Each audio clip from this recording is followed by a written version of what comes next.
काशी में एक ब्राह्मण थे, उनके संतान नहीं। ब्राह्मण दंपति ने तपस्या की, भगवान शंकर प्रसन्न हो गए।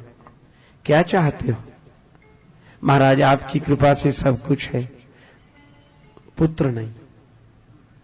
शंकर जी बोले पुत्र दो तरह के होते हैं, सुपुत्र और कुपुत्र। किस तरह का चाहते हो?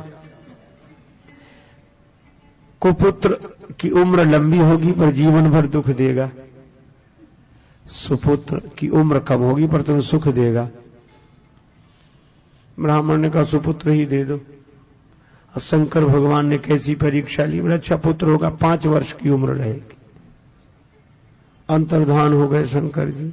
अब ब्राह्मण सुखी भी और दुखी भी। बालक का जन्म उम्र पता थी, इसलिए परेशान। 1 वर्ष, 2 वर्ष, 3 वर्ष, 4 वर्ष, बालक की उम्र में 1 वर्ष शेष रहा। एक ज्योतिषी से पूछा कुछ हो सकता है? ब्राह्मण देवता ने कहा किसी सिद्ध संत का आशीर्वाद मिल जाए। तो सिद्ध संत कहां मिलेंगे?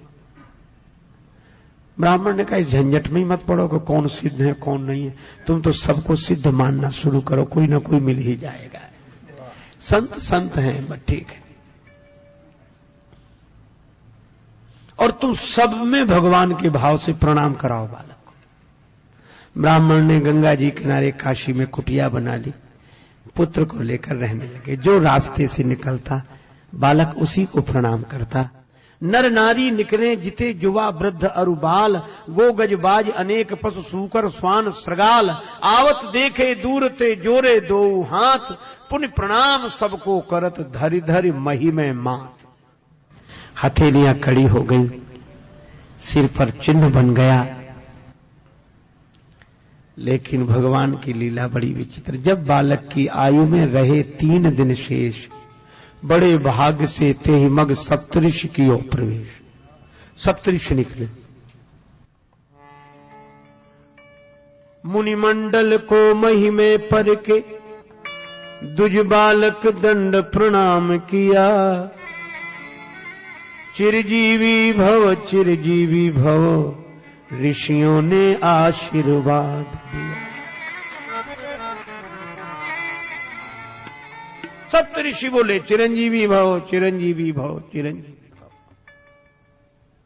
ब्राह्मण की आंखों में आंसू आ गए, हाथ जोड़े और ऋषियों से कहा कर जोड़ पिता बोला कि भी होंगे, सत्य आपके बचन कहे। इस दीन अभागे बालक की, आयु में शेष दिन 3 रहे। 3 दिन शेष है। सप्तऋषि एक दूसरे का मुंह देखने लगेगा। अब ब्राह्मण बोला आप जानो और आपका आशीर्वाद जाने। ऋषियों ने कहा यह तो संतों की प्रतिष्ठा की बात है। आपस में सलाह की। ब्राह्मण से बोले तुम अपना बेटा आज ही हमें दे दो, कल्याण होगा इसका। बालक प्रदान कीन्हो करके कठिन हिया, ऋषियों ने क्या किया मुनियों ने क्या किया।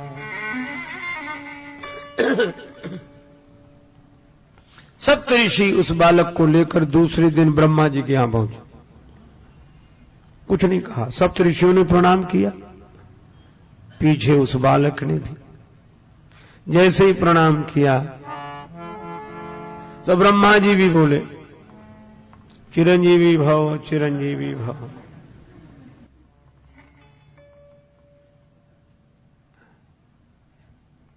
सुनि ब्रह्म वचन हंसी के मुनि मंडली चली। ब्रह्मा जी की बात सुनकर सप्तऋषि प्रसन्न हो गए, मुस्कुराने लगे और क्या बोले सुनि ब्रह्म वचन हंसी के मुनि मंडली चली, चलो अपनी बला टली अपनी बला टली। ब्रह्मा ने चारों मुख से चिरजीव कह दिया, ब्रह्मा चारों मुख से चिरजीव कह दिया। ऋषियों ने क्या किया, मुनियों ने क्या किया।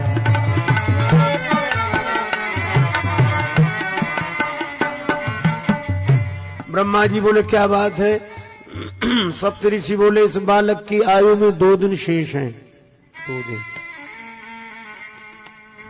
ब्रह्मा जी बोले हम तो आशीर्वाद देकर फंस गए।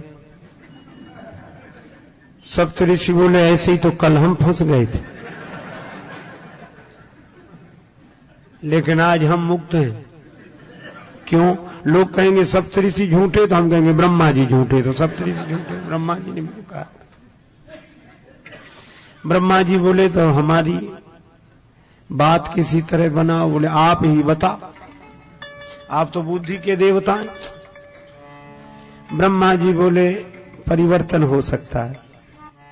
भावियु मेटि सकहि त्रिपुरारी, भावियु मेटि सकहि, भावियु मेटि सकहि।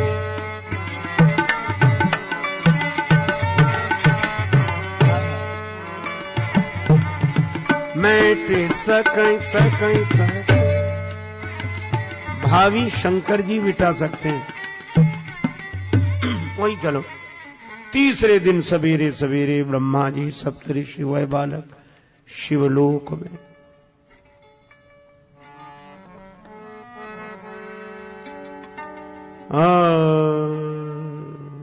प्रातः काल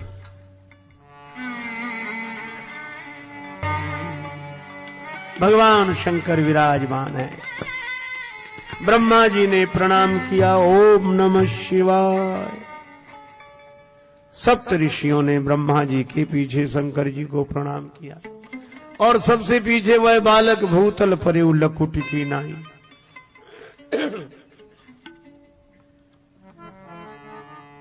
शिव ने विनीत हंस के मुख पंच से कहो, चिरजीव सुत रहो, चिरंजीव सुत रहो। अब तो ब्रह्मा जी खुश हो गए, कब हमें भी कोई डर नहीं। ब्रह्मा का भार भोले बाबा ने ले लिया, ब्रह्मा का भार भोले बाबा ने ले, भोले बाबा ने, भोले बाबा ने ले लिया। ऋषियों ने क्या किया, मुनियों ने क्या किया। शंकर जी बोले बात क्या है? कहा आप जानो, एक दिन बचा है इसकी उम्र में, एक दिन शेष है। किसका बालक है? सप्तऋषियों। ब्रह्मा जी बोले सप्तऋषियों से पूछो। सप्तऋषि बोले काशी के उस ब्राह्मण का। शंकर जी बोले यह तो हमारे ही आशीर्वाद से, वरदान से दिया हुआ पुत्र है। ब्रह्मा जी बोले तब तो और बढ़िया बात बन गई।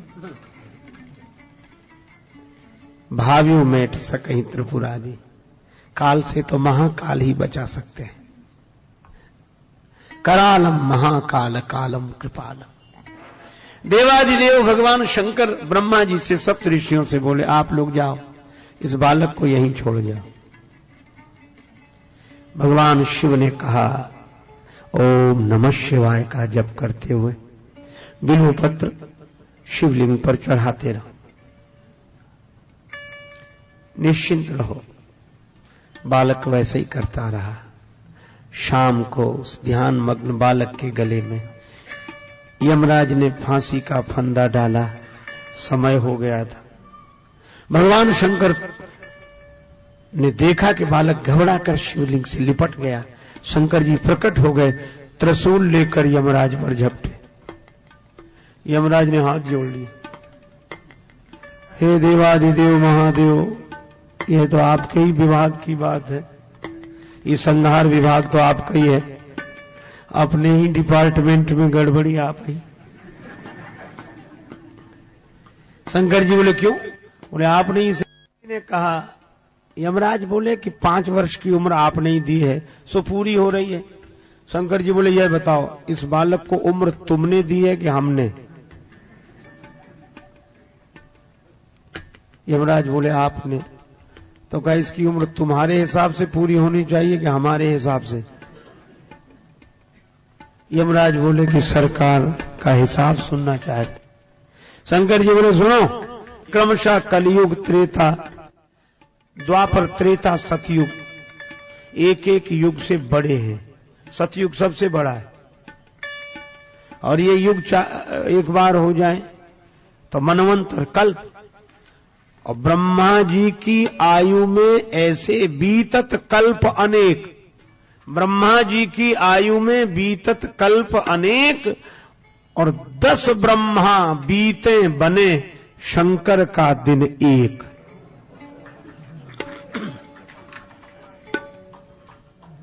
ऐसे दिन के मास गिन, ऐसे दिन के महीने बनाओ, और मासों के पुनि वर्ष, और ऐसे 5 वर्ष रहे बालक सुखी सहर्ष। यमराज ने कहा कि प्रभु, जब आपकी एक दिन में 10 ब्रह्मा बदल जाते हैं तो यमराज कितने बदलेंगे इसलिए। और वह बालक अमर हो गया, महाप्रलय में भी उसका नाश नहीं होता, और वे यशस्वी ब्राह्मण पुत्र ही ऋषि मार्कंडेय के नाम से प्रसिद्ध हुए। महर्षि मार्कंडेय।